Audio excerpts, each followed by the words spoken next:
It's the next level. Hmm? Ah!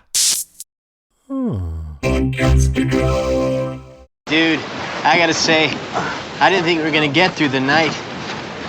And I wasn't even here for that baby stealing part. I can assure you it was very exciting. It's about time things are finally returning to normalness. Saeed! Oh, crap.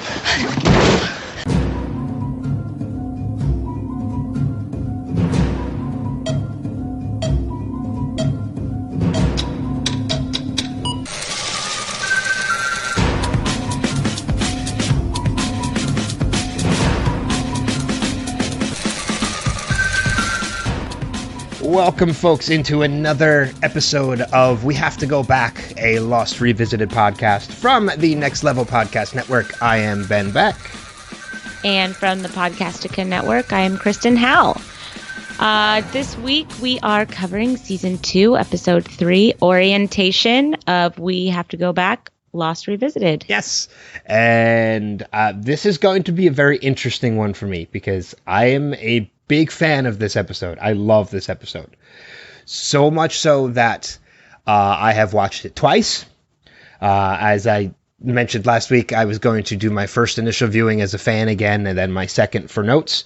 And I was so engrossed in the episode again the second time that I did not take that many notes. So this is going to be very interesting. And I know I say this almost every week, but no lie, because the way this episode ends, this was the hardest one for me to not want to keep going. I wanted to jump into the next episode. Oh, yeah? Yeah. What's funny is that I just finished this episode about, 20 minutes before we started recording, and I've forgotten why that would be already. Oh, really?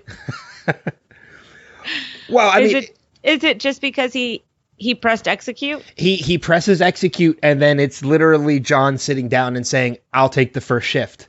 Oh, yeah. And then it goes to Lost, the title card, and that's it. It's funny because I'm more interested in what's happening with the other group. Oh, I am too. I'm definitely intrigued in that as well. But there's just so much that happens in this episode. Mm-hmm. There's a line in this episode that is spoken that is very true to point for this episode is, we're going to have to watch that again. Yeah, I remember the first time I saw that. I thought that was so good. He's like, well, we're going to have to watch that again. Yeah. And he just immediately sets it back up, and he just cannot understand why Jack is like, no, we don't need to watch that again. He's like, what do you mean? No, you're going to watch this, right? Yeah. And that's exactly how I feel about it too, I'm going to have to watch that episode again. Mm-hmm. So, but for those of you that are new to the podcast or just need a refresher, one episode of the show is what we discuss per episode of the podcast. Podcast release every Friday, so you will be hearing this on Friday, the 25th of January is when this one will be releasing. And this is a spoiler-full podcast. So we will not only be giving you spoilers of the episode, obviously, but spoilers from potentially the future of the series as well. So if this is your first time watching the show along with us, we apologize ahead of time. Yeah, not really. Not really. Sorry, not sorry. But what do you say we jump into things and we jump into our top 5 bullet points of the episode? I will kick it over to you as I usually do to start us off. Okay, thanks. So like I said, this episode, I was a lot more interested in what was kind of going on with Sawyer and Jin and Michael, just because we have like a whole mystery about all these people that that have just now appeared, and we get the arrival of Ana Lucia. I loved the way that they used Ana Lucia in this scene to first learn about the other people, because it signifies that they're not others. Like we would be led to believe in this moment if you hadn't seen the whole series already, because we saw her with Jack in the finale of season 1. So we see her, and I love the way that Michael like lifts up her hair and says, "It's a girl." It's like, yeah, it's a girl. It's not your first time seeing a woman, dude. It was just real. It's a funny way that he said it. And so we kind of get her story a little bit, and maybe we're led to believe that at first that she was taken prisoner by scary big man with the big pit. And then when she finally gets led up and you see Mr. Echo say, "Who are they? What happened?" Then you realize, okay, she is with a group of people and these probably are the other survivors. So now you just need everybody. Now you're left at the end of this episode with all of this happening. Like, I think you all kind of need to talk to each other real fast. Just have a conversation. It'll be fine. Yeah. Well, it's interesting the way that whole situation plays out is because you're right. It's done from their point of view. It's pretty genius to throw her in there. And this is a character who over the course of the show, we have met already because we did meet Ana Lucia in the season finale of season 1. And, as somebody who was in the airport talking to Jack, the next time we see her now is in this pit. Mm-hmm. And it's revealed to her, it's revealed to, Sawyer, Michael, and Jin that she is a tail end survivor. She knows about Flight 815. She's the first person to bring that up, so she isn't led into that information, isn't fed to her for her to use against them. So as a viewer, you are aware that, and you've seen her already in the airport, as I mentioned before. So as a viewer, you are aware that she was on the plane. You know she is a survivor of this plane crash. And you're right, we don't know who any of these other people are. And the story is told so well that as a first-time viewer, you do honestly believe that they could be others because the situation is portrayed, that well.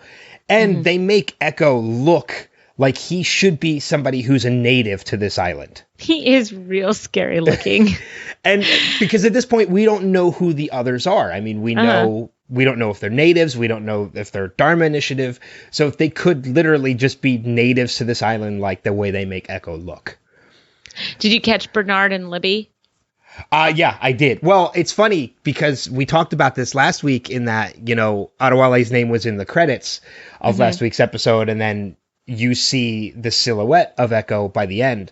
But this week, when they showed the previously on, it's very clear that it is Echo this time. It's not a silhouetted person this time. And then we get to meet, we don't know his name yet in the series, but we do see more of Echo this time around. Well, and we know that he speaks English now. I mean, we don't even know, like, if he could speak English or where they are. I mean, he looks extremely native. Yeah. So if you don't know who the others are and you see this guy who's like basically wearing, bamboo and leaves and ripped up pants, and he looks like a wild man and he has big old stick. I mean, I'd be led to believe, okay, he's a native. Yeah. Where am I? Yeah, exactly. Really, honestly, where am I? Now I'm really asking. For all they know, they're on a different island. Who knows? Right? Yeah. I mean, they came in from a different part of the island. What was I going to say? Oh, so we also know that she really was in the back of the plane because in the finale, she told Jack that she was in, what did she say? 42F I think, or something yeah, like 42, because it was one of the seat, it was one of the numbers. Right. And so that would be the back of the plane, 42. So she's not lying by what she's saying. She's lying by omission. Yeah. Right. She knows who she's with. She's leading who she's with. But she probably did wake up underwater. She probably did go, to shore. She just didn't say that she was with other people. And, we're going to see in 3 episodes, the other 48 days. I think that's what it's called. Yeah. We get the whole story of what happened to them. And what happened to them is way worse than what happened to our group of survivors, the Losties versus the Tailies. Well, there's definitely, their story is, you're right, is definitely a lot worse. And I think if memory serves me correctly, we do find out that everything she did say about being hit in the head by, a hard shell suitcase and waking up underwater, I think in that episode, The Other 48 Days, we do find out all of that is true. Yeah, she doesn't lie to them. She just doesn't tell them that she's with the group because she doesn't know if they're lying to her. Yeah, she omits certain information. And maybe she was going to be cool with them until Sawyer brought out the gun, and she's like, how on earth did you get a gun? So now all of a sudden she's skeptical again, right? Well, you think about it from they're approaching, Echo and Ana Lucia and Libby and that group are approaching Michael, Jin, and Sawyer the same way these guys did Rousseau and anybody else that they would have met. Like, they could have been infiltrated by people that were already on this island. The same way that, oh God, his name is blanking completely from my head now. The one that Charlie killed, Ethan. Yeah. Ethan. The same way that Ethan infiltrated them with the information that he had, this could be the same situation for these guys. Right. Because as we do find out later, they were in fact infiltrated the same way. Mm-hmm. So this could just be these could just be more people infiltrating their group. They have reasons to be skeptical about these people. We just don't know that yet. Right. So yeah, it's a whole interesting situation how everything in that pit played out. And then as a first time viewer, when that moment arises, when she takes the gun from Sawyer and Echo helps her out and they slam the gate down on the three of them, you're left to wonder, like, okay, what the hell is going on? Are these other survivors? Is she in with the others now? Like, you don't know yet at this point. Yeah, I think I would assume that they are collectively other survivors. Just by Echo saying what happened, who are they? I think that says that, they're just as confused and worried as perhaps our group of survivors would be at this point. Okay. All right. That makes sense. But I also think as somebody, again, as a first time viewer, I don't think, this is just me personally, I don't know about anybody else. I don't think I was analyzing things like that as much. I think I was still left to a lot of the mystery. So, but that was just the way I looked at it. Because at the time, over analyzing of shows wasn't a thing yet. I think it started with Lost, to be honest with you. Yeah, I know that I talked a lot about Lost, especially when I realized that it was kind of like a puzzle, because I love puzzles. So I think, season 2 really kicks off a series of mysteries. And so when you're introduced to this other next set of mysteries, you know that at this point it's for a reason and they're probably not what they seem initially. Just like Desmond wasn't the crazy person that we all thought that he was in the first episode of season 2. He's kind of a sane guy. He has just been thrown in an insane situation. Yeah, that's for sure true. So, as sane as Desmond can get, I get. Yeah. Well, you know what? It's funny that you bring that up because that can move us on to my number 5. Okay. And that is Desmond. And I can't say I blame him. First opportunity he gets, Desmond abandons his post. I would fly out of there so quick. Yep. You've got, not only one replacement, you've got a whole group of replacements now in that before you leave that hatch, you've got Jack, you've got Locke, and you've got Kate. You've got 3 people who could, take your place now instead of just one replacement. We also find out that he's been there for over 3 years, just about, I think a little over 3 years. more than 540 days. Yes. And he was there because he was doing that solar boat race around the world, in which we find out that was also what he was he talked to Jack about initially in the flashback. That was what he was training for. He was training for a race around the world. We now found out because of that story, that that was the race that he was on that led him to that island. Mm-hmm. So, but yeah, I would not blame Desmond one single bit. That the first opportunity you have to get out of there and get as far away from that place as possible, you do it, especially because of the fact of what happens to the computer. And that is, a bullet going through and frying the computer. You think the world is ending. Mm-hmm. So I don't know where running away from it and being stuck on that island is going to get you. But, well, he has a plan.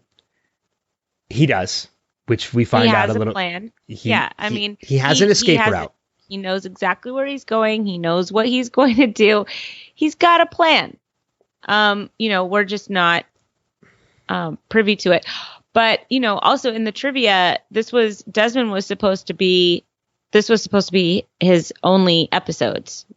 Desmond's character was supposed to be done after this.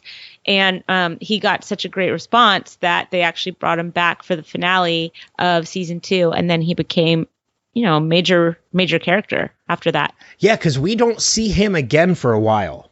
Not until the finale. Yeah. I knew it was later this season. I didn't realize it was that late. I didn't realize it was the finale of it, which is Live Together, Die Alone.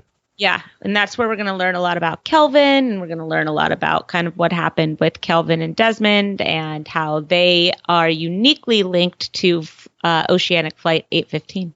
Yeah. Live Together, Die Alone is another fantastic finale. I totally agree. The moment is that the episode? Well, where the others all show up and they say light them up, and yes, yeah, that moment. One of my favorite moments of the whole series, because I remember I was so.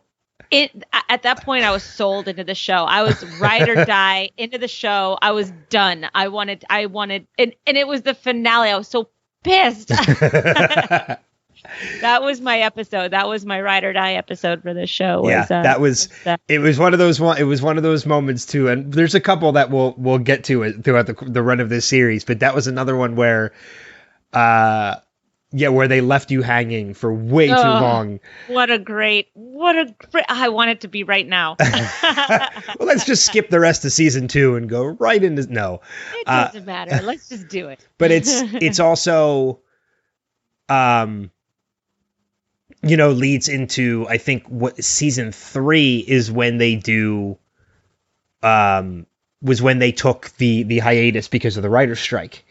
And there's a particular episode in that season that did the same thing to me too, as that finale did. Yeah. Just really, they really hit their stride, I think, by the end of season 2, and they were chugging along for a good bit. But Desmond running away, you cannot blame that guy for running away. I love it that he packed those vials too. I'm like, what are you doing, dude? You know, nobody's sick. You're about to get some sun. Leave the shots alone. You don't need them. Yeah. Well, because, but you also have a couple tubs of the ranch dressing because Hurley is about to drink it. Well, save him from himself. Well, but you also don't. You also have to remember, from Desmond's point of view, he was told that he had to go out on that. Anytime he left that hatch, as we'll find out later with, when we meet Kelvin and everything, that you had to be in safety suits because they were led to believe that if you left, you were going to get sick. So he took that for his own safety. But then he learned, how long that everybody else had been there. Nobody's sick. Everything's fine. I don't know. How much of that do you really believe? I would go insane for being alone, even if I was only alone for 40 days. That's 40 days where you don't sleep more than an hour at a time. Yeah. Because of this button that he has to press alone. That's enough to make somebody go, on the brink of their own sanity, I would say. And stretch it for 3 years. And you're going to show exactly, you understand exactly. Well, it wasn't 3 years. He wasn't alone for 3 years. He was alone for 40 days. Was it just 40 days?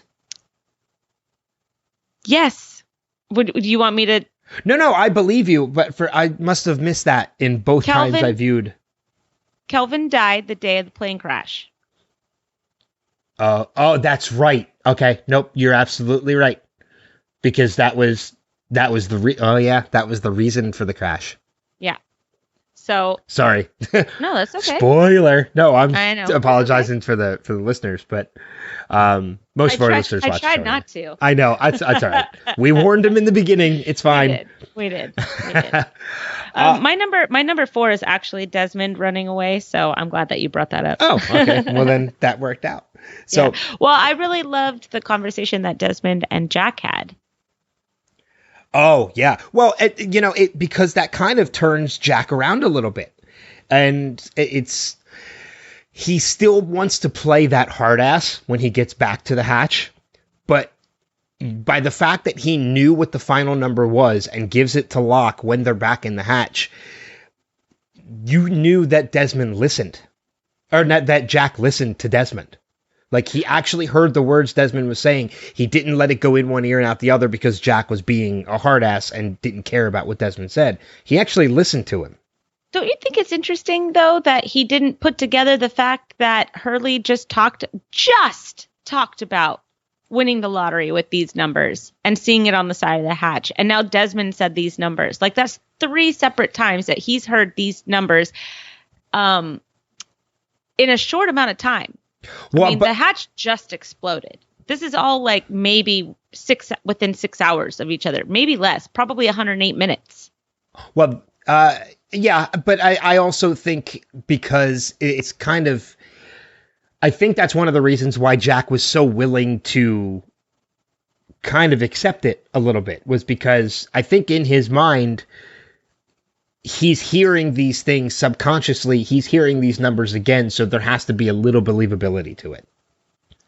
I guess. I don't know, because I mean, he told Hurley they're just numbers, and then he sees that the numbers are a part of this button that is eventually going to become like a part of his extended self.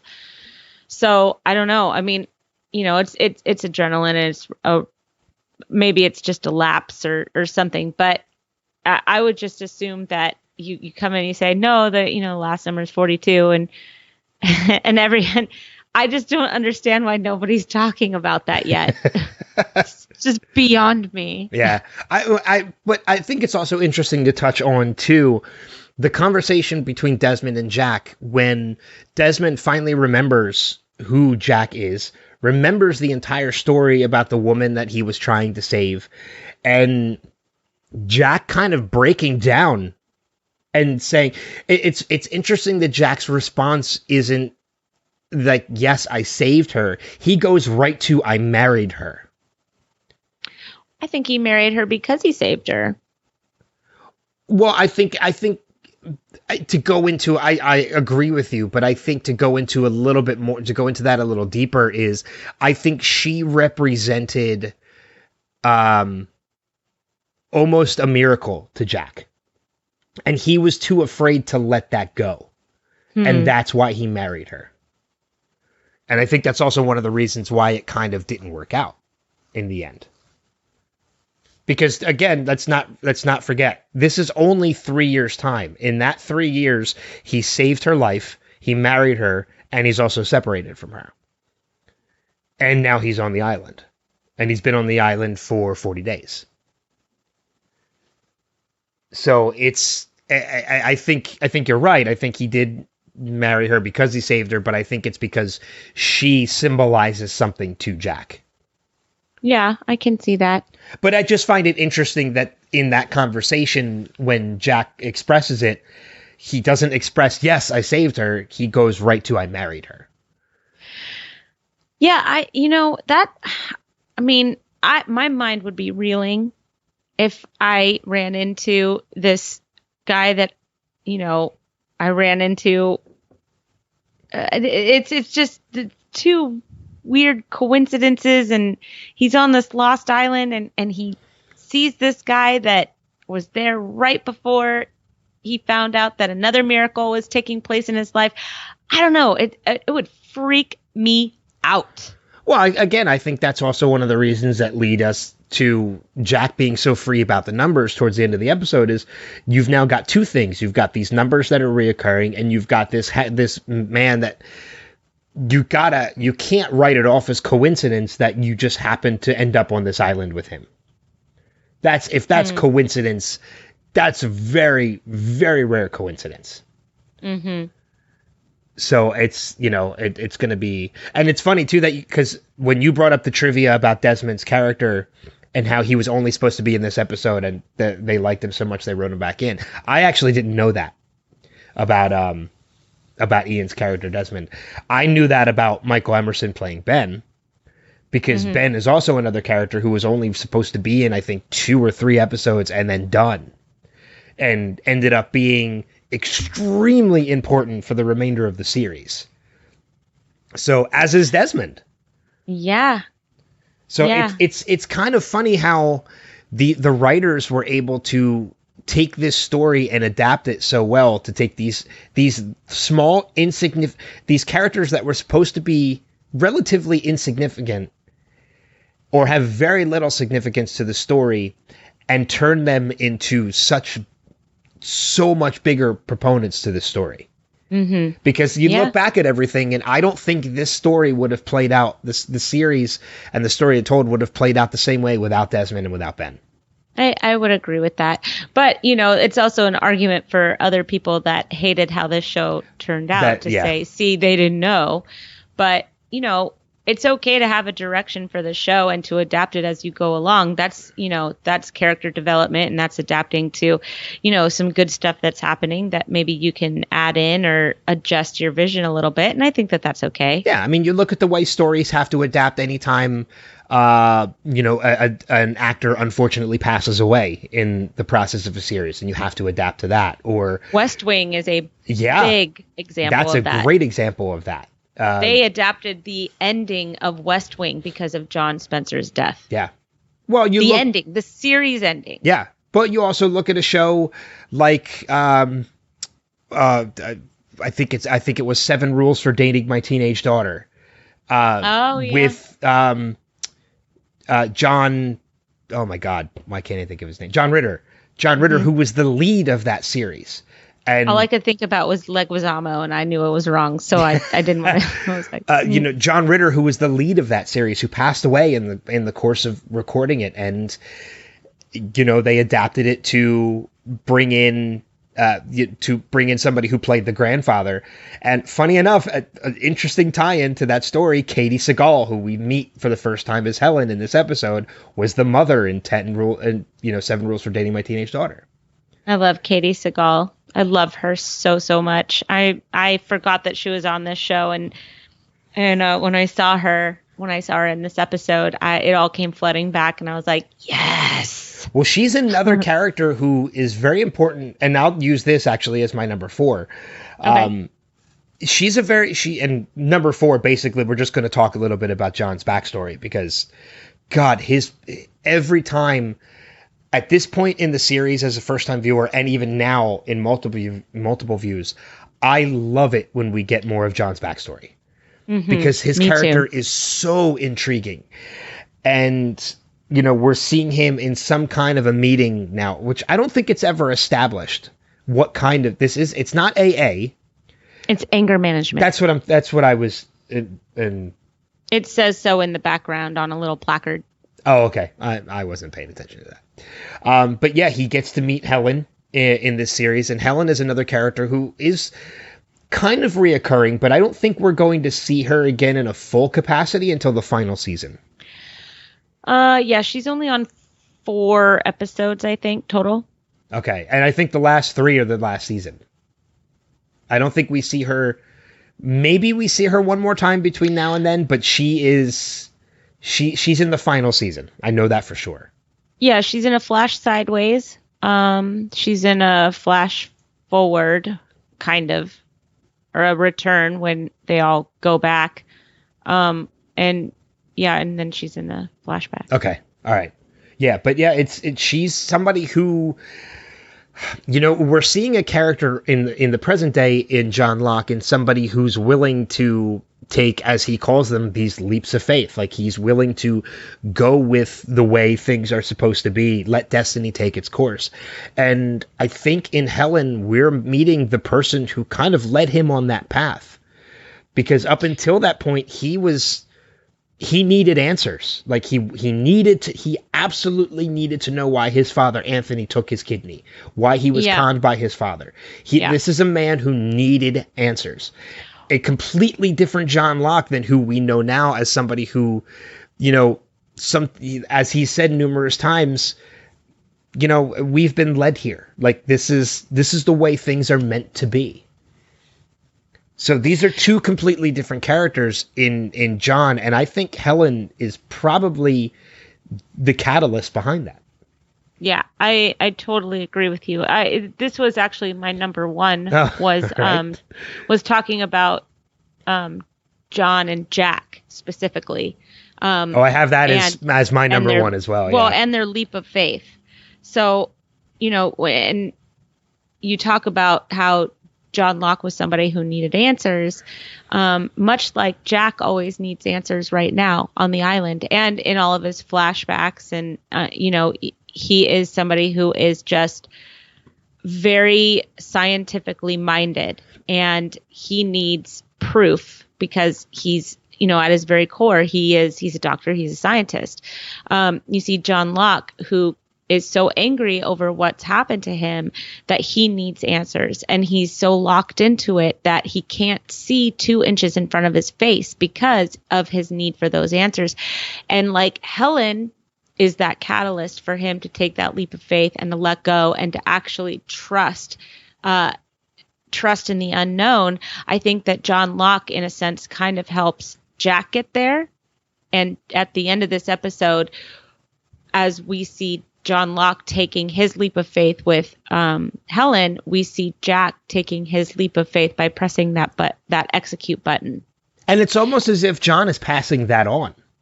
Yeah, I think so. And John smiles because I think he thinks that he's doing for Jack what Helen did for him, and maybe that's how he's passing it on, or who knows, right? Or maybe he's just remembering Helen in this moment and he thinks he's done a good thing. I mean, we know that this is not the last of the rivalry between Jack and John, but it's definitely a big moment between the two of these men. Yeah. Oh, yeah. And his past and Helen is a big part of that. Yeah. Oh, absolutely. So are you using your number one as your number 3? Well, because we're getting totally out of order, but it's fine. Oh, I don't care. Yeah. Kind of. I mean, yeah, sure. I mean, Helen and John and Jack, and they're all littered in my top 5. So sure, we'll have that be my 3. I don't care. Well, I mean, this is a weird one because we are our top 5 are kind of blending together, and I think we got to make it aware too that at this point, top 5 doesn't necessarily mean in that particular order, because it never turns out that way. And that's never how it is for me either in, either of my podcasts. I think, some people like to talk about what they want to talk about the most right away, and some people save it for the end, and sometimes it just organically comes in a conversation, and I think all of those answers are perfect. Yeah, and when you save it for the end, you take the risk of somebody else taking it before you.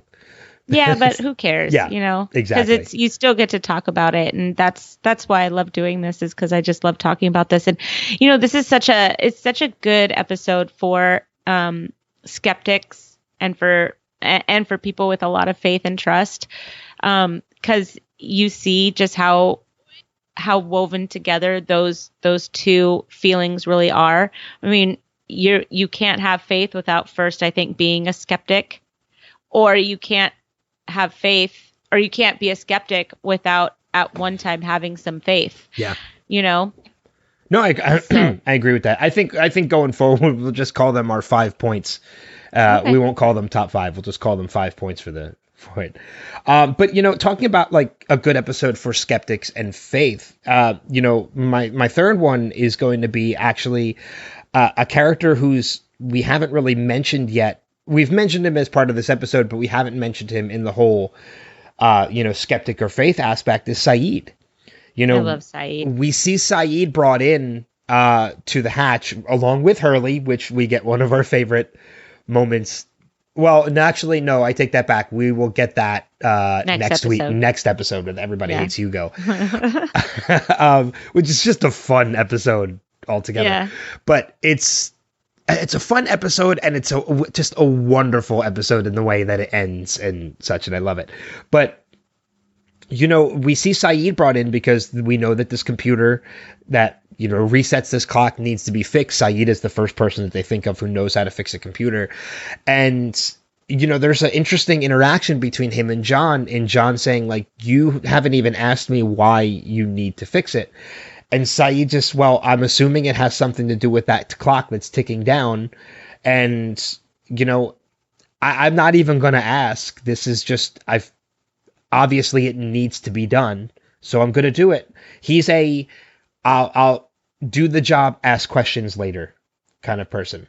And that shows in this situation. He sees that he's able to prioritize. He's like, I don't need the answers right now. We just need to fix the clock problem and the computer problem. And then we'll talk about what this all is. But first, let's just take the initial problem out of the way. And, Sayid is always the level head. He's always the guy that comes in and he's like, okay, look, the two of you need to stop peeing on each other and claiming to be the leader. Let's just fix this and then talk about it later. I'm so thankful for Sayid as a character. I wouldn't say that Sayid is always the level head, because he's had his moments too. But for the most part, yes, he is the level head. He's had his moments just like any rational human would. But you look at Locke and Jack, and the two of them are like, they're just. Oh, they're whipping out their junks at any point that they can to compare. Like that's. Yeah, I mean, they spill their emotional guts in so many different ways. By the end of it, you're like, come on, guys, stuff it in. Yeah, exactly. Like, spend 10 minutes thinking before you talk. Just try it.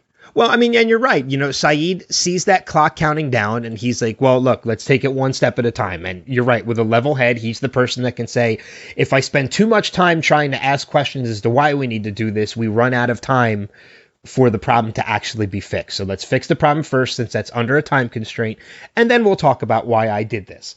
Right. And then there's Jack on the other hand, who's like, no, we're not going to fix this. I need answers first. In the meantime, the clock is ticking down. And by the time you finally get the answers you need, you might not have any time left. And see, that's just Jack in a nutshell, isn't it? I mean, it is. No, you're absolutely right. Jack just does not see anything around him until his personal mission is accomplished.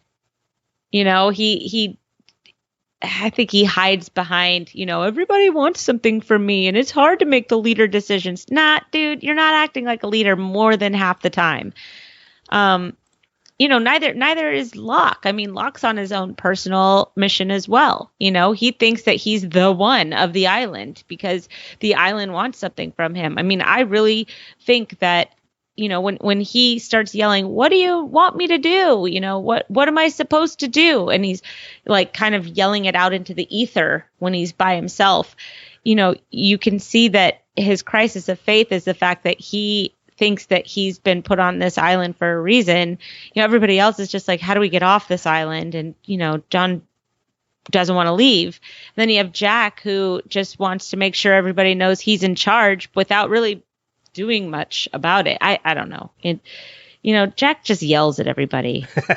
He does. And then he cries. He's cried more than I think any other character so far.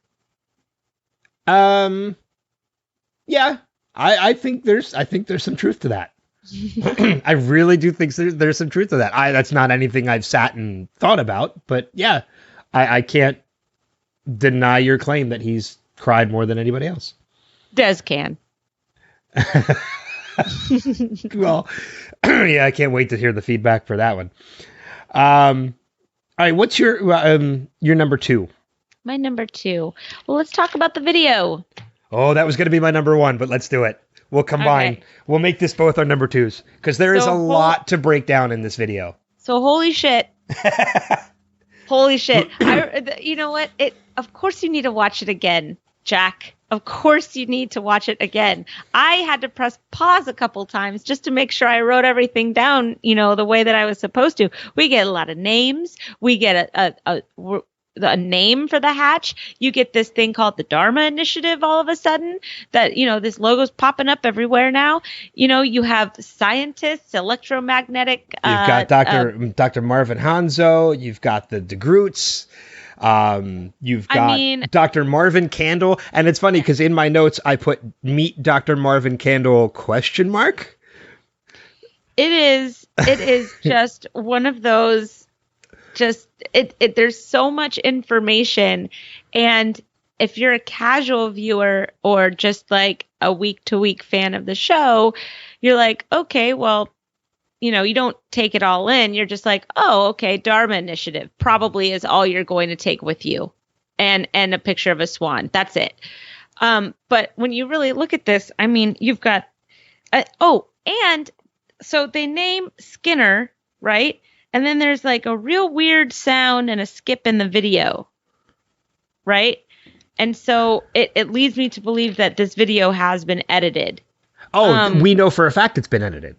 Right, but that's your hint that it's been edited, is what I'm saying. You learn that there was an incident. Well, the incident was Jack. We're getting way ahead of ourselves too. But again, spoilers. You're right. What I'm saying is that it's kind of like, and I just podcasted on the Door episode of Game of Thrones. So I'm in a, Bran is Bran kind of loop mood. And so, it's nice that this is the episode that follows my whole dissection of that episode, because it's like, oh, Jack is Jack, right? So you're just like, well, the ink is dry. The past has already been written. Well, because you're right, too. It's one of those situations where, we're hearing about this incident that now causes them to have to push this button every 108 minutes. Mm-hmm. And, we as viewers who have seen the whole series know what pushing the button does. Mm-hmm. Is it a mental test, as Jack says? Is there a purpose behind it? We already know the answers as people who watched it. But you're absolutely right. It's one of those things that when you're first-time viewer of the series, you have no inclination whatsoever. There is not a thought in your mind that the incident that they are talking about was actually caused by Jack. It's such a mind fuck. Seriously, really, it's just one of those things where you're like, huh, okay, well, there, once you know the whole story, right? This is kind of like the fun introduction to, hey, we're about to blow your mind. Well, if you want to be completely correct, if you want to be technical about it, the incident was actually Juliet. Well, okay. But it was Jack's plan right to do this that caused the incident. It was Juliet that caused it, who is another character you have not met yet. You will not until I think next season. But yes, she was the one that caused it, but the initial plan that caused this incident was Jack's idea. The actual events of the incident is a scene that to this day has stuck with me in my heart. But that's neither here nor there. I thought it was also interesting that don't use the computer for anything else. That was also kind of a little doctored there, but we do see that maybe everybody should have watched this video to know not to use the computer for anything else. Yes, because there is a particular person who's going to use this computer later, and it's not going to work out very well. No, it's not. So maybe everybody, if you wanted to push the button, if you wanted to go inside the swan, maybe everybody should have watched the video first. Everybody. Should be. Use the computer. It's called orientation for a reason. If you're going to bring people into this, and you think of all people that would be smart enough to do this, it would be Locke. because, he knows this video, he's seen it, he ends up watching it a number of times, and he's the one person that's bringing, now Saeed is in on it, Hurley is in on it, Kate's already in it, Jack's in on it, yep. And John Locke and Jack are the only people who have watched this video. Yeah, I know. If you're going to bring them into the hatch, insane. I mean, and we do know that other people come into it. Charlie comes into it at a later time. Michael comes into it. We know that, and this is getting ahead, but Mr. Echo becomes a part of it at a point. Libby, Anna Lucia, like these are all characters that are going to be part of this. They start using it as a jail. Oh yeah, that's right. I mean, I'm just saying, like, I just think maybe that, and it was such an aside moment in the video, but when I heard it, when I was watching it the first time around, I was like, I forgot that they said don't use the computer. But I want to go back to one of the things that I had mentioned earlier on too, about how I put meet Dr. Marvin Candle ? Because he is the scientist that introduces himself in the orientation video. However, he is not exactly who we're thinking that he is. Because he is a character that we are going to meet multiple times throughout the run of this series. And he actually has different names almost every time you meet him. Well, that sounds right. Well, I mean, like, he does have a real name, and we do find out what that is at one point, I think, into... it goes later. I think season 3 or 4 is when we will finally meet the real version of him. But we do see more of these videos pop up throughout the run of the series. He is the commentator in them, and he is, every time we see these videos, he has a different name. Pierre Chang, I think, is his real name. Marvin Candle, Edgar Halifax. Like, there are a number of different names that this guy uses. So we've met him, but we haven't met him. We met him, but we haven't met him yet. Mm-hmm. That's the most interesting thing I can say about his character. Well, and I remember the first time that I actually saw that we saw him, like, not on a video, and I'm like, I was really excited. I'm trying to look up. I'm trying to see exactly how many names he has. It's Dr. Marvin Candle, Dr. Mark Wickman, and Dr. Edgar Halifax are the 3 that he uses in the videos. But Pierre Chang is his real name, which we'll find out later. Oh, I love that guy. At the end of the video, did he say namaste? Yes, he did. Okay. Yes. I had it as a question. I said, did he just say namaste? Yes, he did. Because that whole video is so funny. How it's like, and you're just like, oh my gosh. I think another interesting thing to note about the video is a particular animal that we see in it. Other than a swan? Was it a polar bear? It was a polar bear. It was a polar bear. Yeah. I remember. Yep. When they said zoology. Yep. Yeah, we see meteorology, zoology, I think parapsychology, and then there's one other one too that just, it comes across a little weird. But we do find out that there are more. I'm trying to remember exactly how many stations there are. I don't know. I know that this one station is station 3. 6. There's 6 stations. The Hydra, the Arrow, the Swan, the Flame, the Pearl. There's more than that. Holy crap. Yeah, there's a lot more. The 6 that are known: the Hydra, the Arrow, the Swan, the Flame, the Pearl, the Orchid. There's also the Staff, the Looking Glass, the Tempest, and the Lamppost. The Lamppost being off the island. The Looking Glass is the lighthouse, isn't it? It is the no, the Looking Glass is the underwater station. We need to get back into it. Okay, we've gone completely off track here. Yeah, but we're like spoiling the whole series at this point. Well, sorry. Kind of did. Maybe it'll. You know what? Maybe it'll intrigue first-time viewers to be like, well, I gotta watch this. What do you mean Jack is the incident? Who's Juliet? What? What do you mean that there's more stations? What's a looking glass? What's a lamppost? What's a pearl? Who's the Dharma Initiative? All right, well, that brings us to our number ones then, to our last bullet points of it. And so what do you got left? What's your number one? Yeah, well, it's not really much of a number one. It was after all that. It was just me talking about Sawyer's cowboy error. He was just being such a cowboy, trying to be like, "We're gonna save your life. This is your lucky day, pretty lady. I got a gun," And I think that if Sawyer didn't do that, maybe they wouldn't have ended up in the pit at the end of this episode. I don't know if they wouldn't have been. I don't know if they would have been taken out of the pit.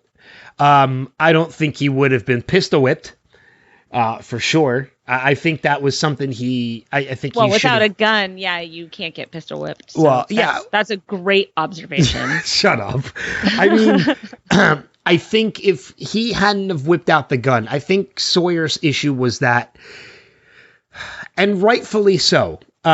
I think he was a little too trusting too quickly of Ana Lucia to reveal that he had that gun. I think that was an ace in the hole he should have kept to himself. Though, those three characters didn't really directly deal with Ethan the way that Charlie, Jack, and Kate and Locke did. So I think it's easy to forget that they hadn't been burned the way that maybe Ana Lucia had and the way that the other survivors had, in the Losties group, just because while Sawyer was kind of indirectly a part of the Ethan thing, as far as like getting the guns and going on a search for a little bit, he didn't see the extent of it. He didn't see Charlie hanging from a tree. He didn't see that he wasn't on the manifest. There was just a lot more to the Ethan story that I don't think translated to the rest of the group. So I think it's easy for them to be trusting by saying, hey, yeah, I was in the plane too, and I've been thrown in this pit too by these people that look like they're a part of the island, So I don't think that it's that egregious of an error for them to be so trusting so quickly, but it was an error.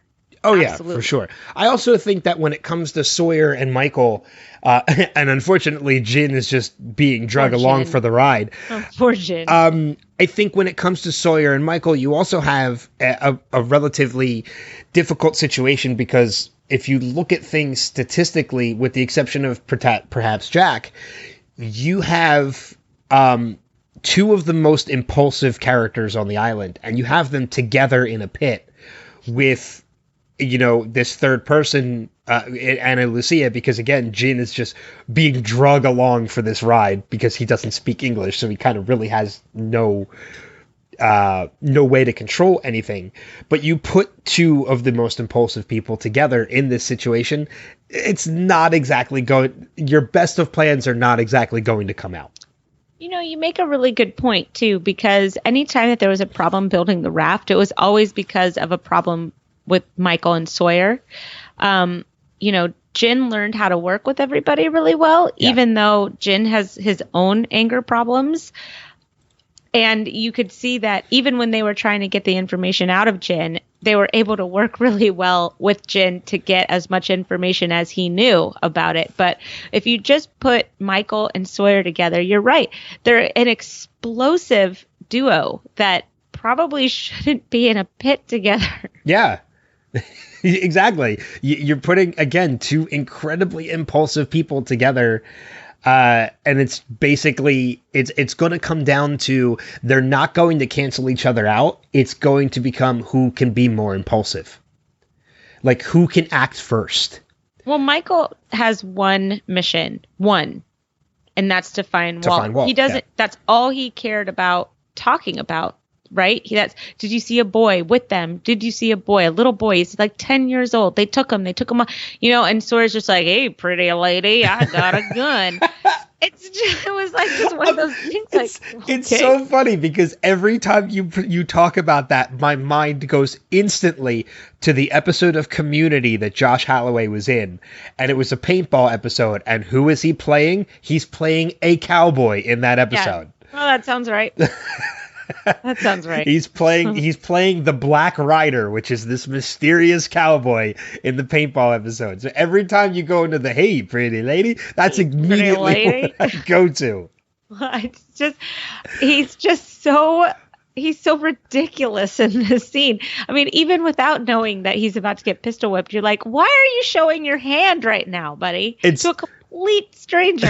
It's funny because when I post the podcast, I take screenshots and I post them with like the words of everything. I'm half tempted to take a screenshot of Josh Holloway from Community and make that the image this week and make people be like, what the fuck? Was there a mistake here? I don't remember Josh Holloway as a cowboy in Lost.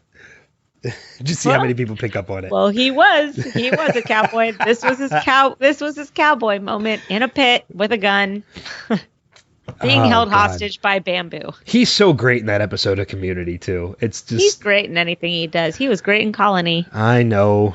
Let's not get into that. Colony was canceled. Yeah. I was the one that broke the news to the gang.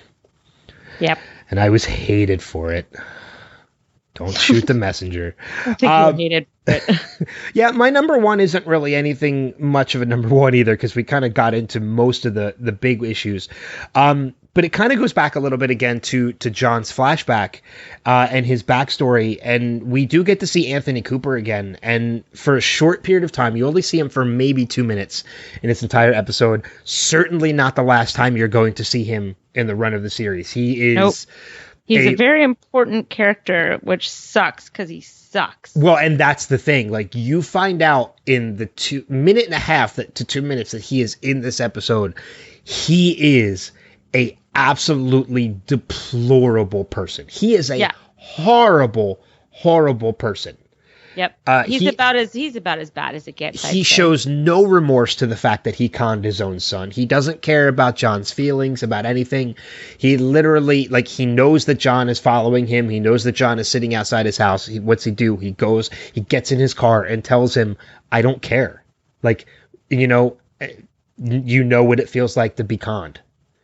Yeah, whoa, that was cold when he said, you act like you're the only person that's ever been conned before. You were conned. Get over it. You're not wanted. Get out of here. And it's just like, oh. Yeah, he is a horrible person who, when he gets, not to go into too much detail because we spoiled a ton already, but when he gets his comeuppings in this series, it's well-deserved. Yeah. It is well-deserved. And it's not only well-deserved because of what happens to him, it's well-deserved because of who does it. Yep. Can't wait for that moment either. Yeah.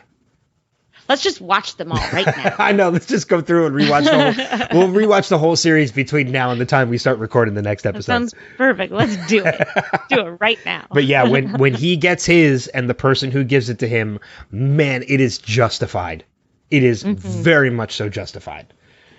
But yeah, so that's really all I have for my 5 and your 5. I don't know if you have any other notes of things that perhaps you wanted to bring up.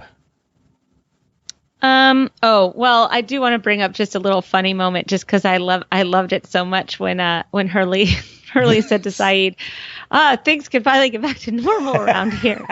Kate comes crashing out of the jungle. He's like, oh, crap. He just knows that it's like, Hurley, just don't say it. Don't put it out there that everything's fine. Yeah. Because the sky is about to start falling. Well, it's also another moment, too, when he sees the food, when they're looking for the breaker box. And Kate's like, did you find it? Well, depends on what you mean by it. He actually he gets his hopes for what the hatch has inside. Yeah. He gets it confirmed. He's like, oh. Poor Hurley. It's like when Belle sees the Beast's library for the first time. That's a great analogy. But you're right. That moment when Kate coming out of the forest, stumbling out of the jungle, and Hurley just crap. I like it that he went along for the ride too.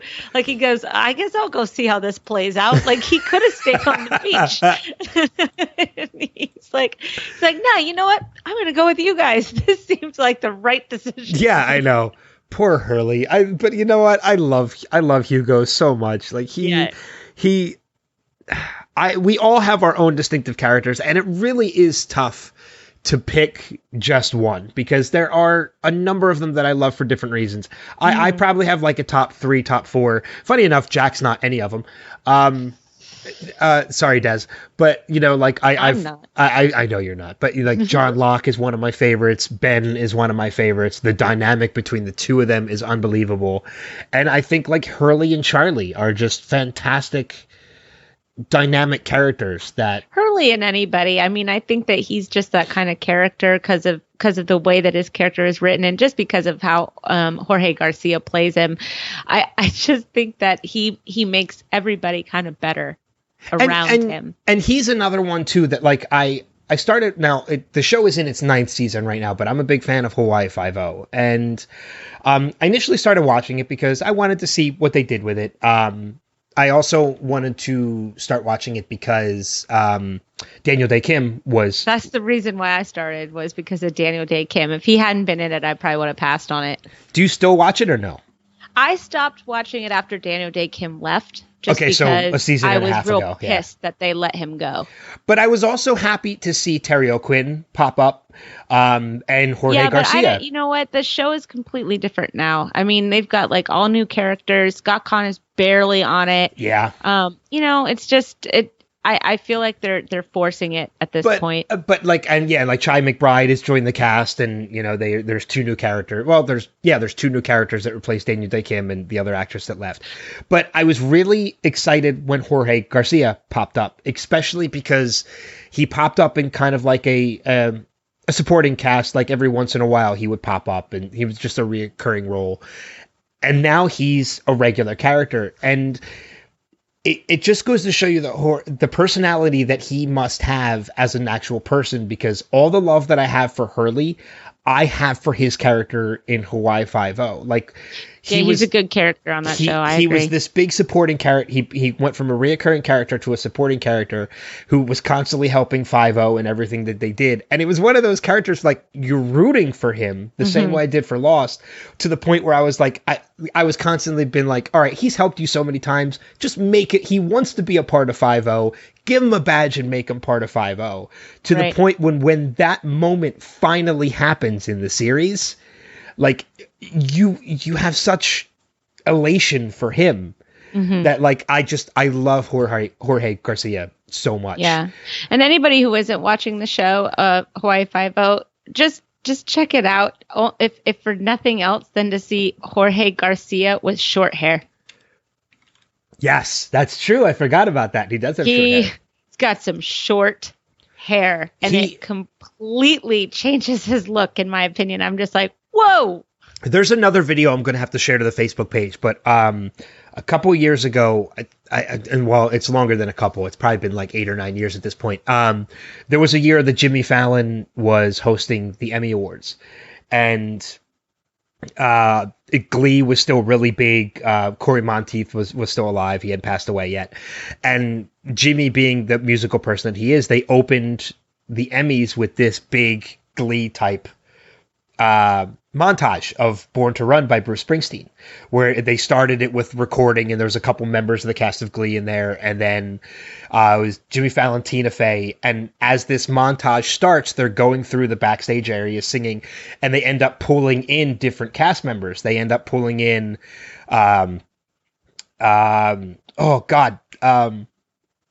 she was the coach on Glee, and I can't remember her name, but they pull her in. They pull in John Hamm.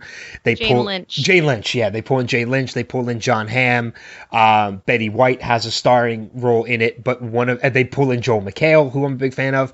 But one of the stars that they bring in to do this whole montage with him is Jorge Garcia. And the moment he jumps in and he starts singing, you're like, yes, this is amazing, simply because Jorge Garcia's in it. Yeah, he's a good guy. But yeah, he definitely had my favorite moment of the episode with his oh crap line. I loved it. Yeah, the only thing I mean, we do find out that there is indeed a front door to the hatch, which will come into play a little bit later on as well.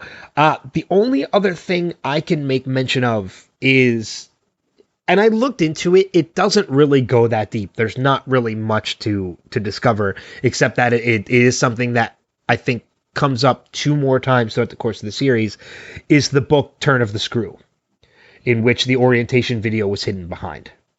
I think the only other 2 iterations of it, or it's mentioned again a little bit later on in the series, and well, all of the books that were in the bookshelf were all either mystery or undercover agent books, which is directly related to Kelvin. Okay. All right. I think the only other tie-in I mentioned to I saw was that one of the main characters of Turn of the Screw is Miles, who is actually the name of a character we're going to meet a little bit later, who is actually related to Dr. Pierre Chang, which we will find out later too. That's right. Yeah. I liked him a lot.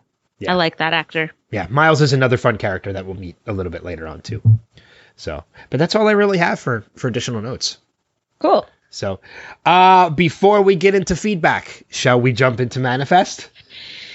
Yes.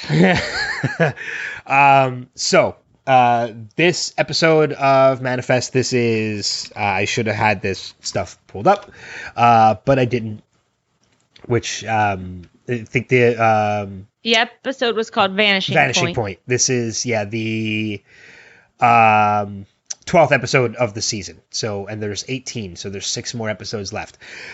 I want to say, I started, it's so funny because I watched the episode last night and my mom happened to be over and watched it with me because she watches the show too.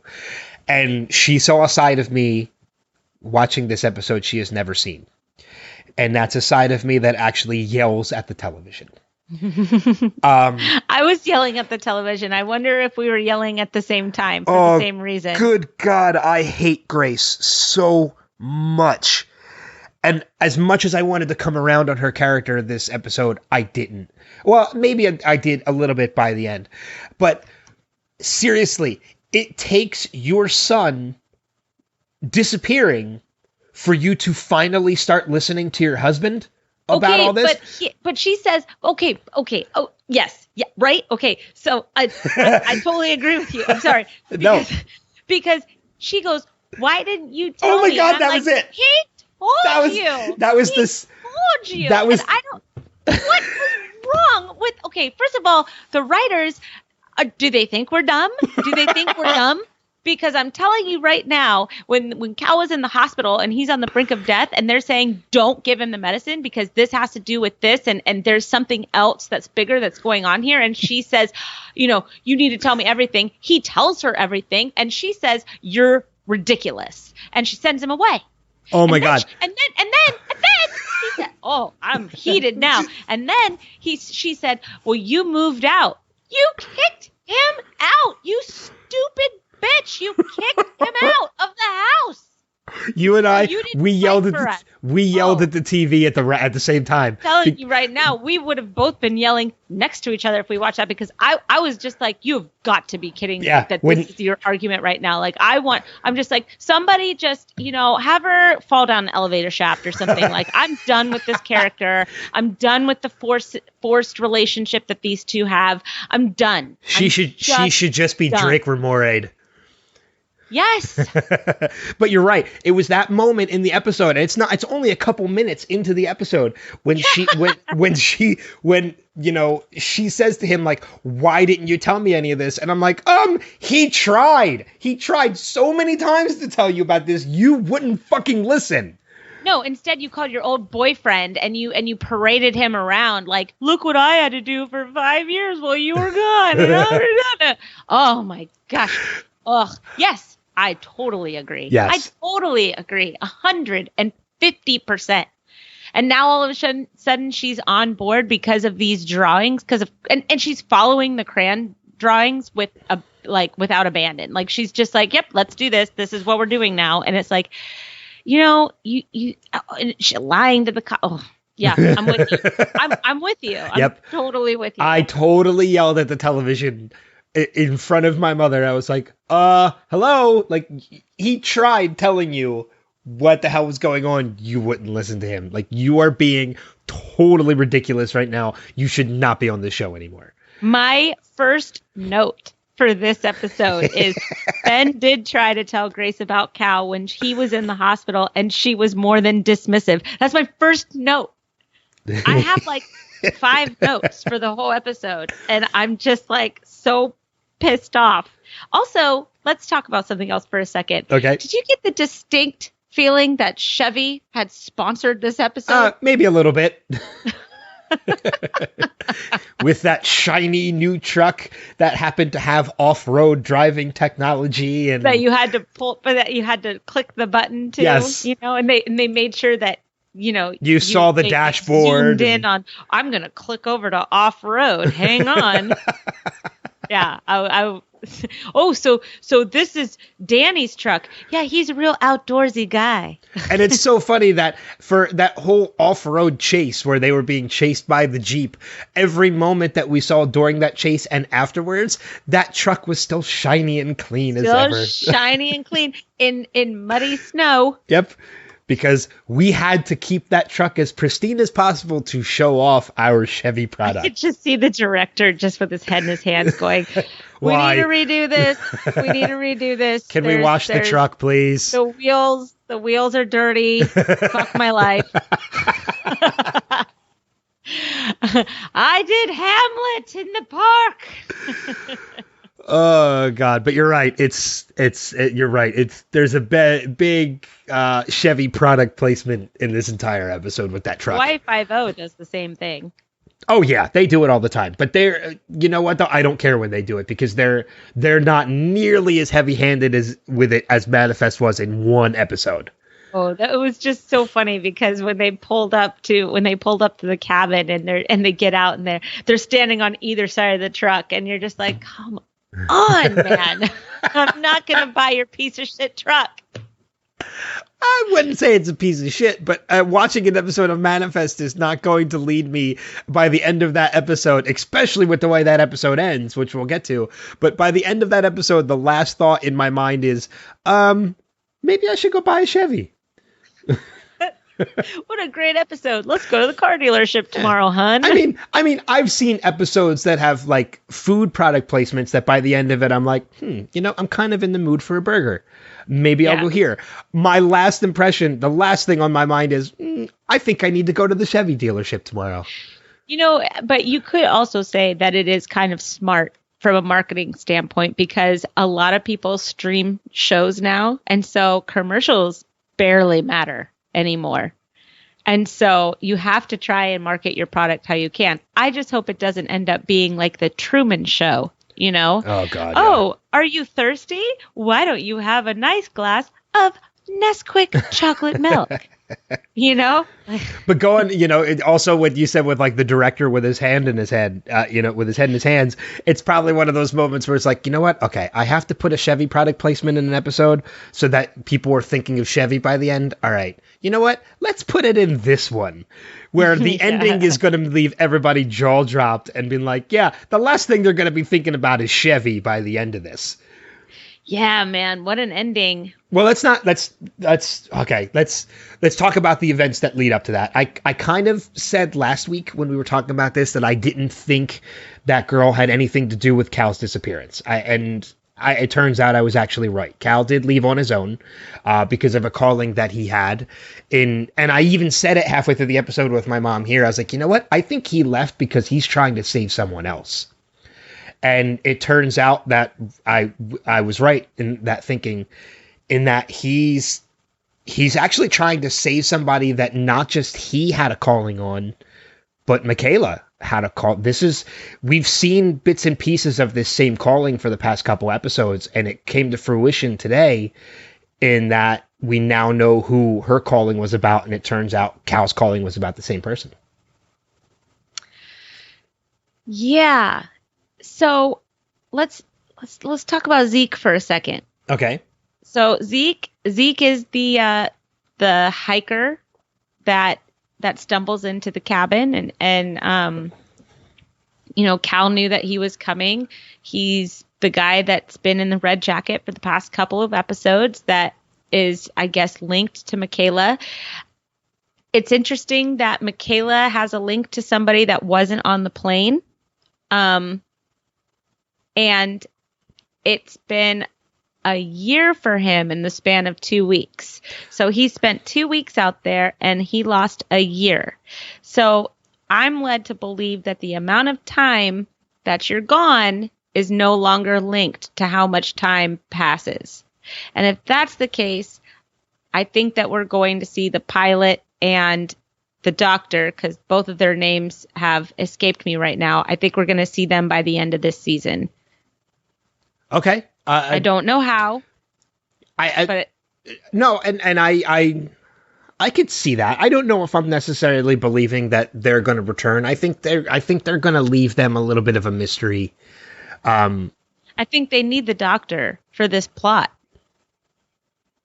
Well, because you don't think they need that doctor for the plot? No, and I think they do now, because my takeaway from this is that whatever is happening to these people, whatever occurrence is happening to these people to make them lose time. So, and it's not necessarily black lightning, but it does seem like it could be something weather related. We do know that these guys were in a plane. They lost 5.5 years because of black lightning. They flew through a storm. Dark lightning. Black Lightning's a superhero. In a blizzard. Yeah. Was in a blizzard. And he's in a blizzard. So it seems like some extreme weather phenomenon could be a common tie-in between this. And it also seems that, the way she's seeing this, she's having this calling about him, somebody who wasn't on the plane.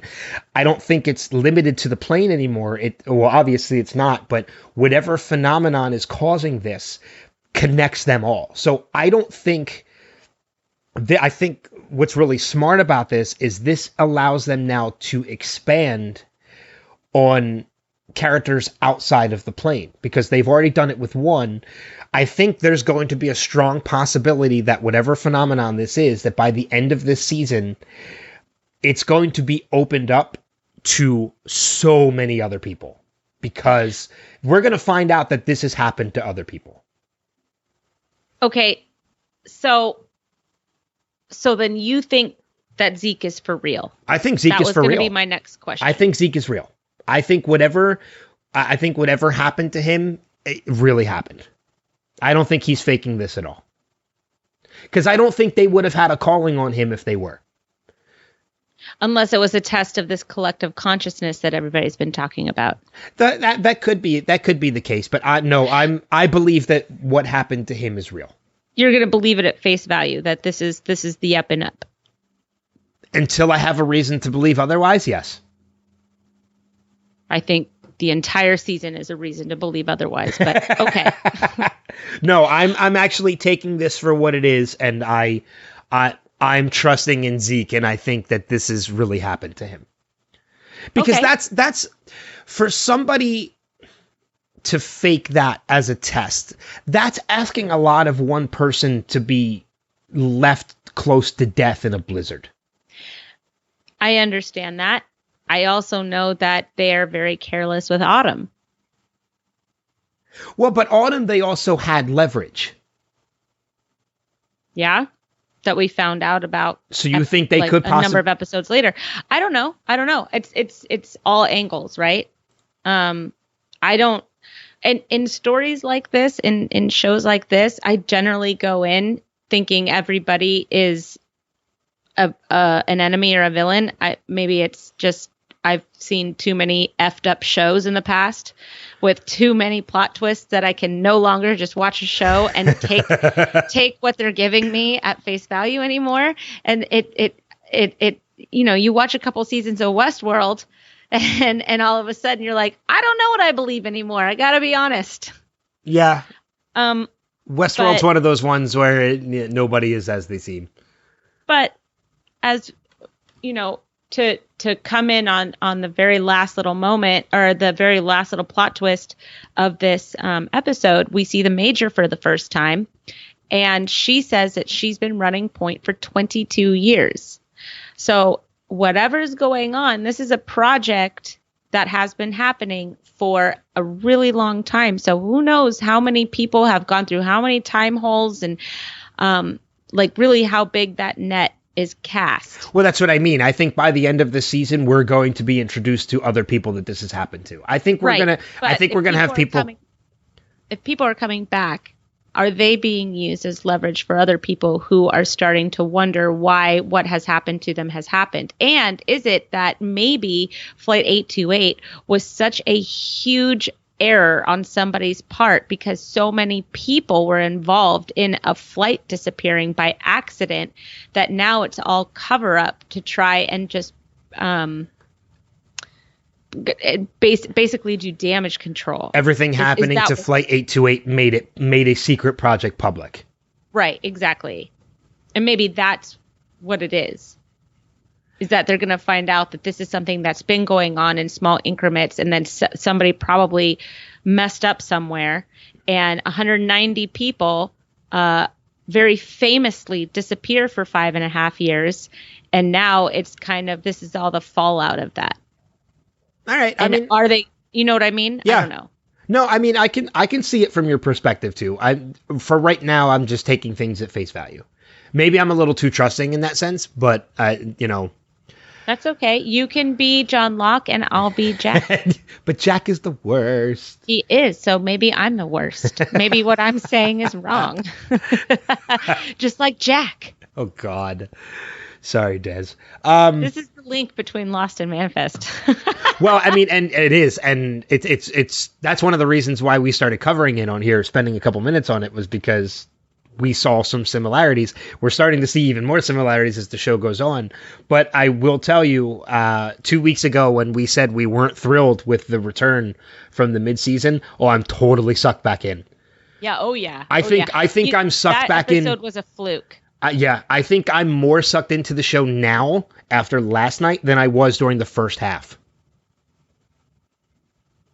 Yeah. Okay. In these last two episodes. I can see that. Well, last night I went to watch it and I knew that it was the end of the night and I probably wouldn't make it through it. And so I said, you know what? I really want to watch this, but I'm going to wait until I'm fresh for it. And whereas probably 2 weeks ago, I would have been like, I'll just watch it. If I don't get through it, whatever. But yeah, this week I really wanted to watch it. And I just reading the synopsis of what it was going to be about, that kind of hooked me in as well.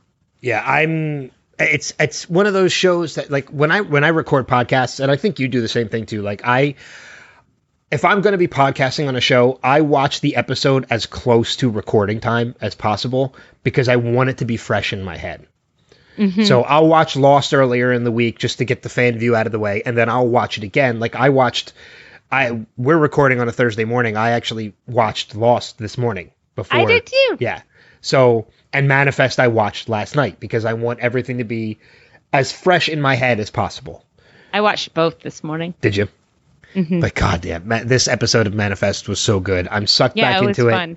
And again, if you're a fan of Lost, and there's a reason why we talk about this on the podcast, and it's because if you were a fan of Lost, we think you'll probably be a fan of the show too, like we are. Yeah, just, the mid-season premiere is garbage. Watch it, but just kind of... Just know it's garbage. Just know it's not that great. But just know that by the next episode, it gets so much better again. Yeah, they go back to their original plan. Yeah, which is what they should have done. Yeah. So, all right. We have some feedback that we have to talk about. But before we do that, we want to encourage you guys to, of course, leave us feedback on these episodes, whether it be Lost, Manifest, or anything in general that you just want to talk to us about. We don't really mind.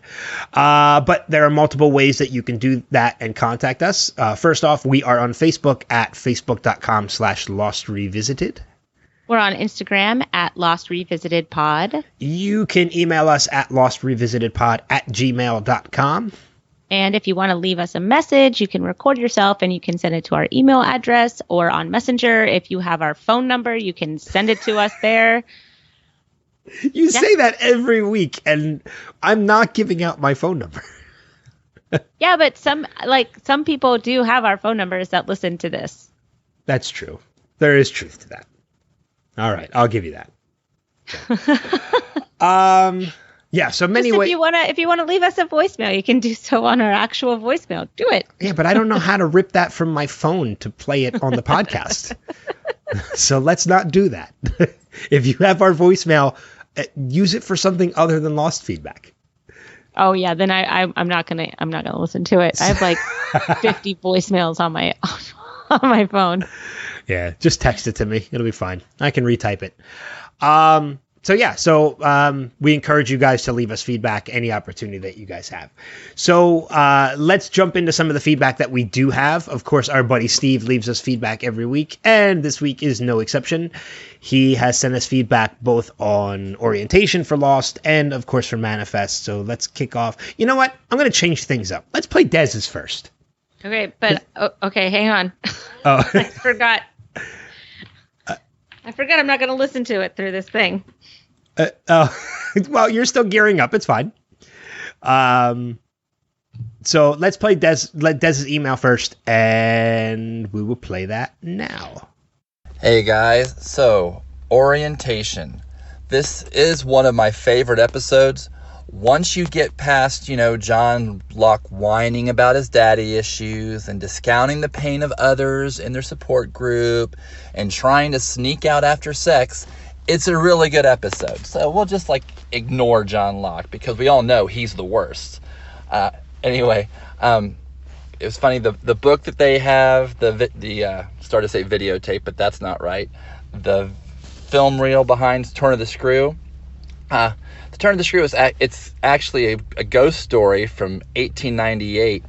But it kind of goes along with this because you don't know if it's really a ghost story or if it's just a story about crazy people. So it kind of goes along with whether the numbers are real or not. And my phone is screwing up. Okay, here we go. And also, I don't know if you've ever seen the movie The Others, which I love, with Nicole Kidman. It's loosely based on Turn of the Screw. But it also features Fiona Flanagan, if I'm saying her name right, who later will play Eloise Hawking on Lost. So there's a big old connection there as well. This episode was you got to see the first look between Michael and Echo, which if you were an Oz fan from HBO back in the day, you kind of get a chuckle out of that because they played Adebisi in August. And if you've never watched Oz, you've got to find it. You've got to watch it.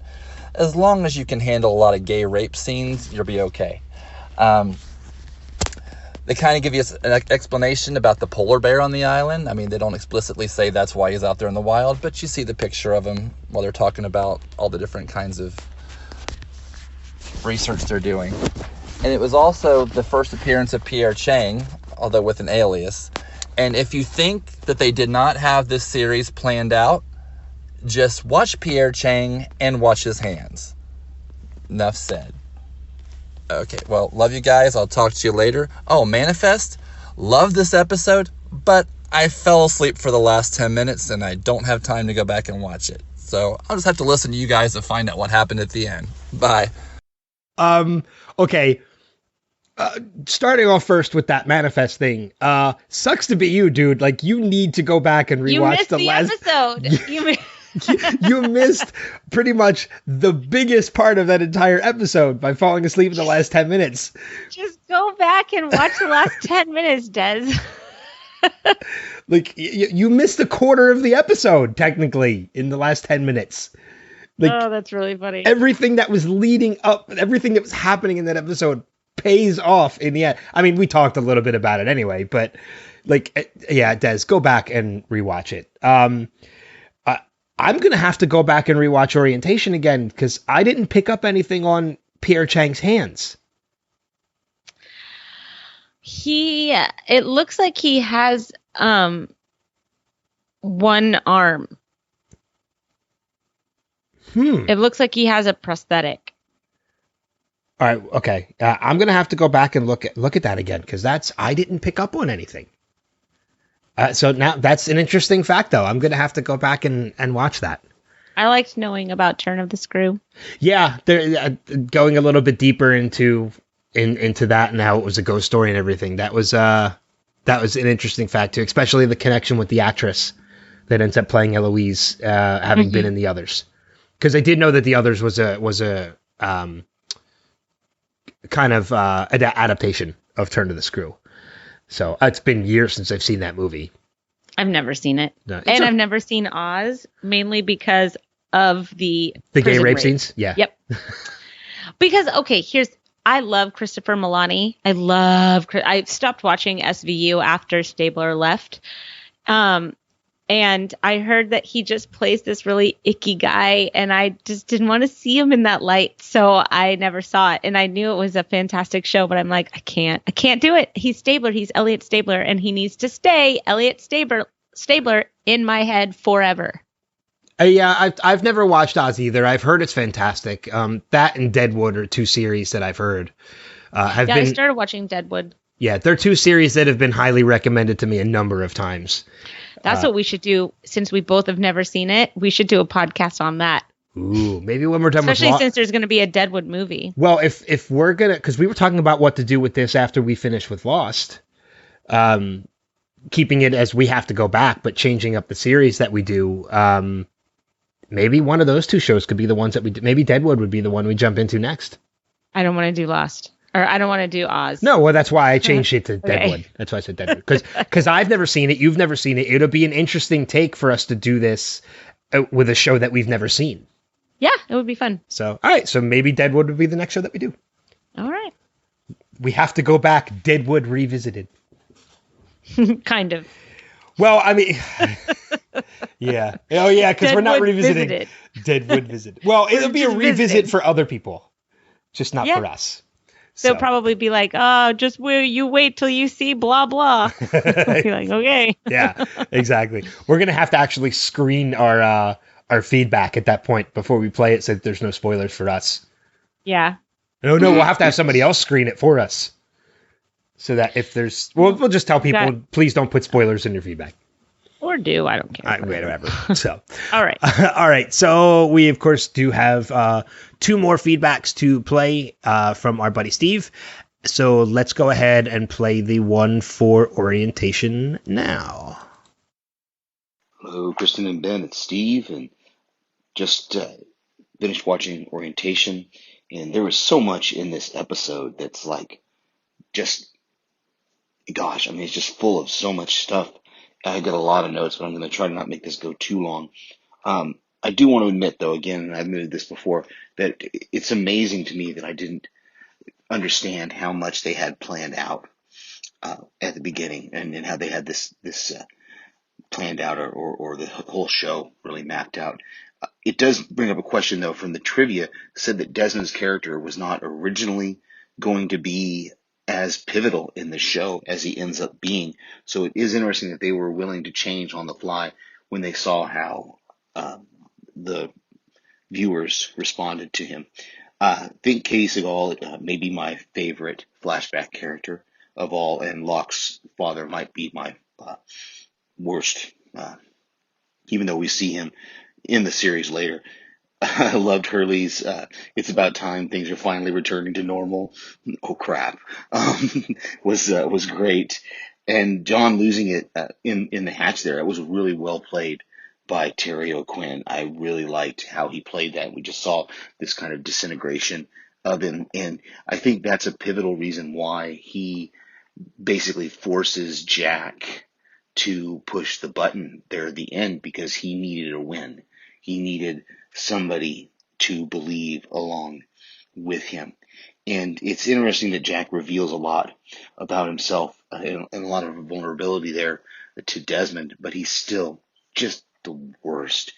And finally, loved Saeed in this episode. One of my favorite things about Saeed is he's always doing what needs to be done and just kind of showing up there. And he's willing to fix the computer even though he doesn't know why, and he tells Locke, well, I'll fix it, and then you can tell me why.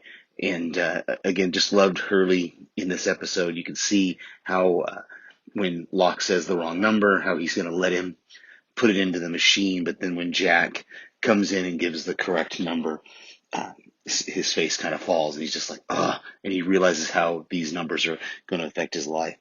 Talk to you later. Yeah, and, Thanks, Steve. Yeah, it's interesting too. Thanks, Steve. It's Steve is always one of those people that I like. I enjoy getting feedback from everybody, but Steve is one of those people that he was a firm believer before we started this podcast that while he enjoyed Lost, he felt that the show didn't know where they were going.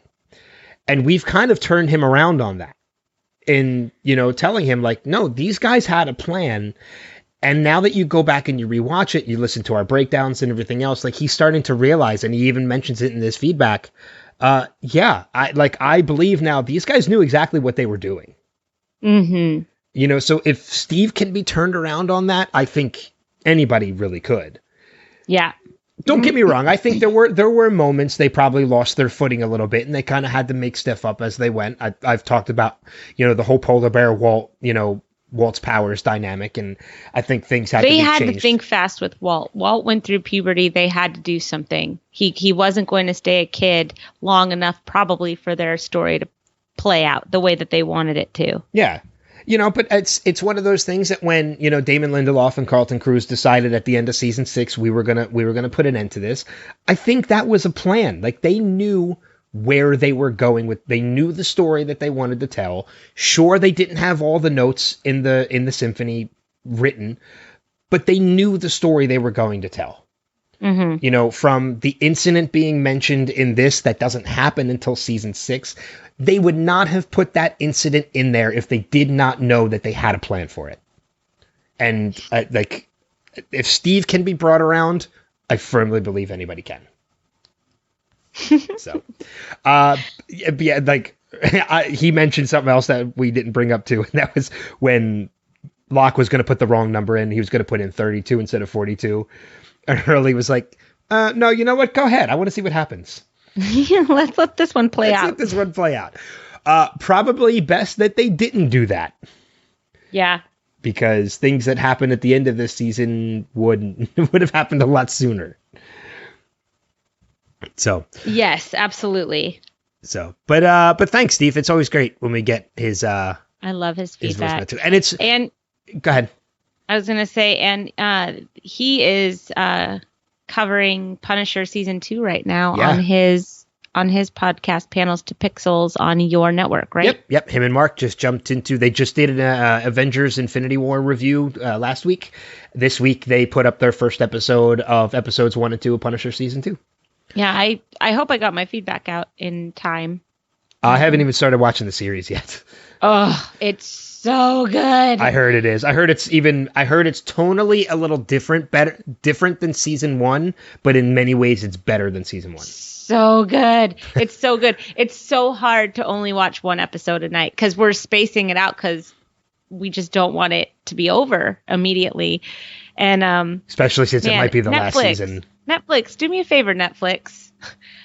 Release your seasons week by week. Just do it. or half and then half. Like, let us, because look, man, a lot of people will spend an entire 13 hours and watch the whole thing. And then all of a sudden you got to stay off of social media because you don't want to get spoiled and then people get pissed.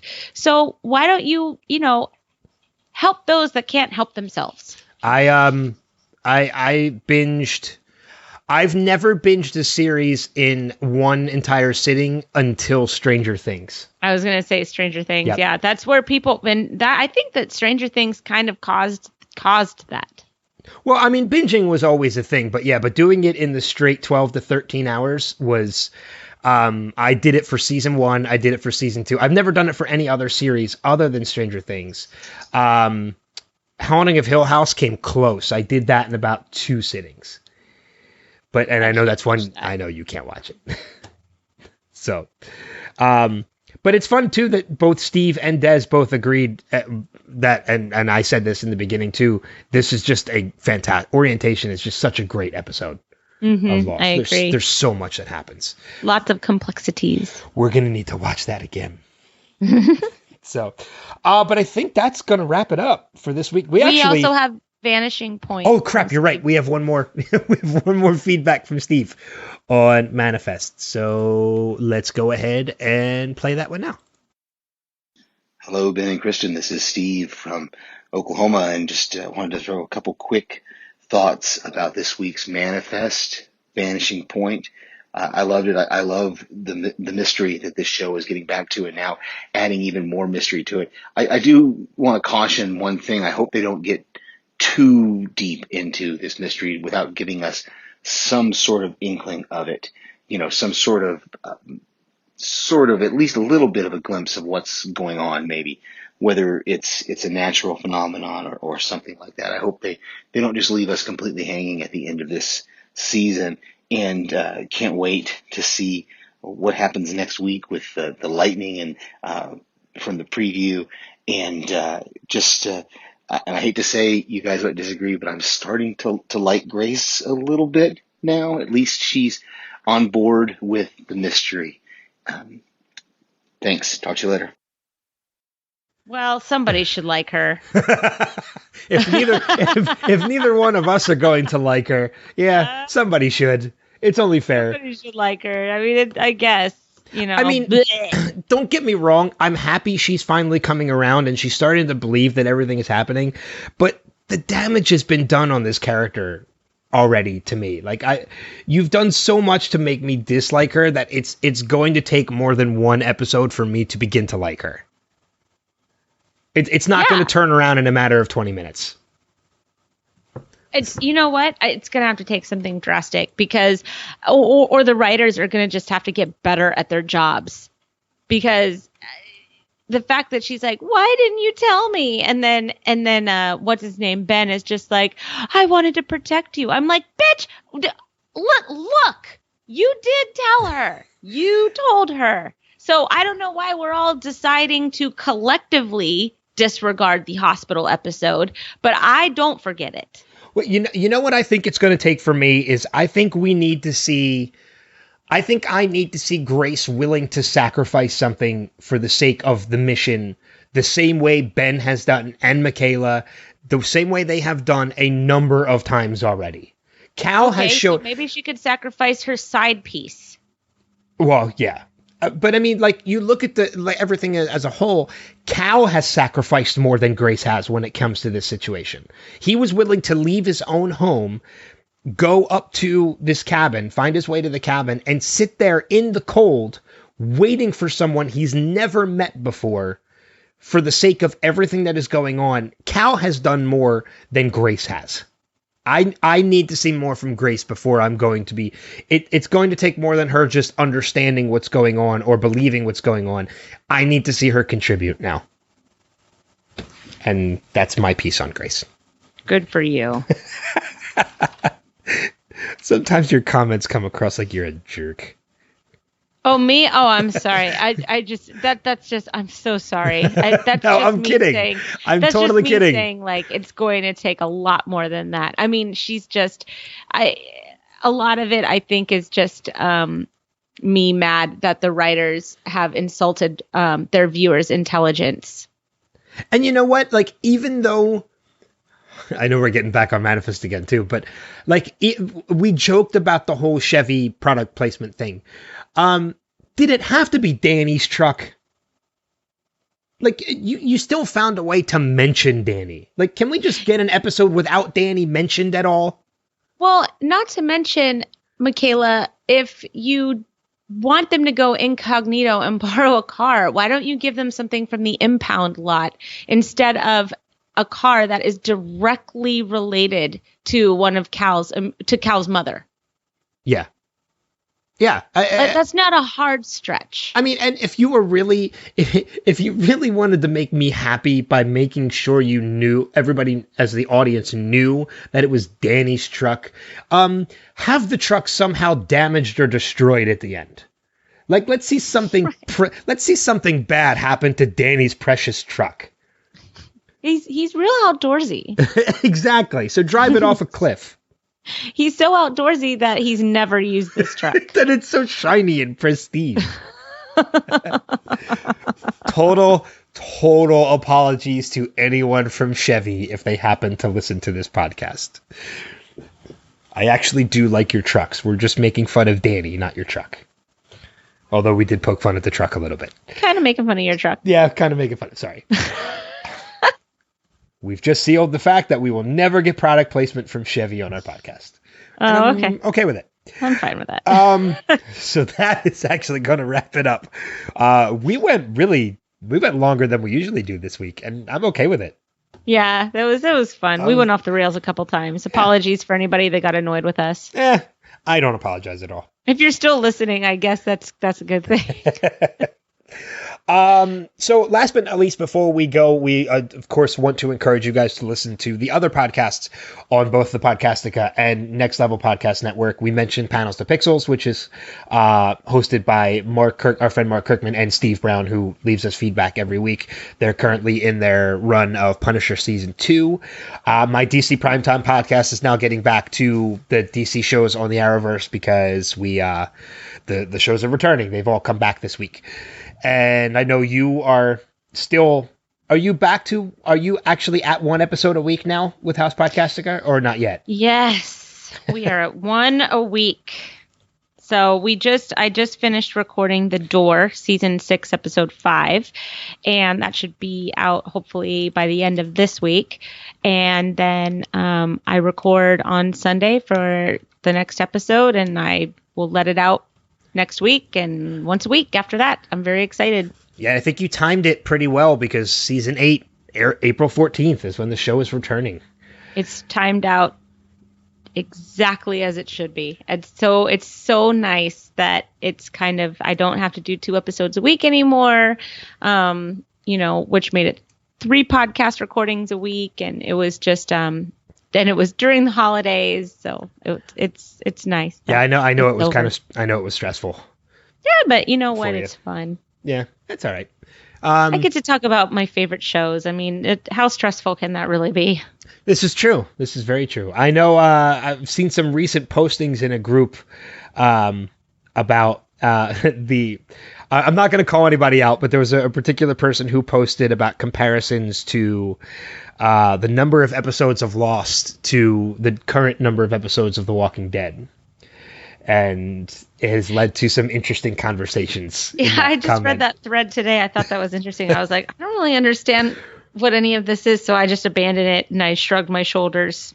I think one of the comments I had initially made was about how Lost was still good by the end, and Walking Dead is kind of diminished a little bit at this point. But I think that's up to opinion. Some people still think that's one of the best shows on television. I think it's up there. Walking Dead? Yeah, I'm one of them. I think it's up there. I don't think it's one of the best shows on television anymore. I still enjoy it, but I almost gave up on it before the season started.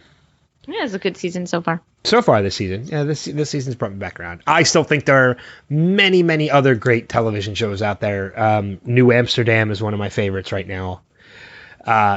Completely different tone, but The Orville, I absolutely fucking love. Which I would love to podcast about that too, but I need to make sure it's going to get a 3rd season before I jump into that, because otherwise that'll be a short podcast. So, but yeah, that's going to wrap it up for this week's episode. Next week, we are going to talk about Everybody Hates Hugo, which is just another fun episode to talk about because Hurley's one of our favorite characters, and it's a big focus on Hurley next week. Agreed. So, and of course, Manifest, which we'll talk about the next episode, hopefully. I haven't watched the previews for next week. I tend to stay away from promos for following week, so I don't know what Steve brought up. I don't even know what they're doing next week. Yeah, I don't either. That I you know me, I don't watch anything. Yeah. I go in blind to everything. Yeah. Oh, I know. I'm doing it for a lot of things too. I'm going into with the exception of the first trailer that I already released, I'm going into the next Avengers movie completely blind. I'm going into Game of Thrones as blind as possible. I like to do that now too. Add some of the mystery. It's fun. Yeah. It's like the 80s. Yeah, when we didn't have social media and you didn't know a damn thing. Mm-hmm. So, but that's going to wrap it up. So next week we'll talk about another episode of Lost and Manifest. But until that time, we'll see you guys further on down that rabbit hole. Take care. Bye.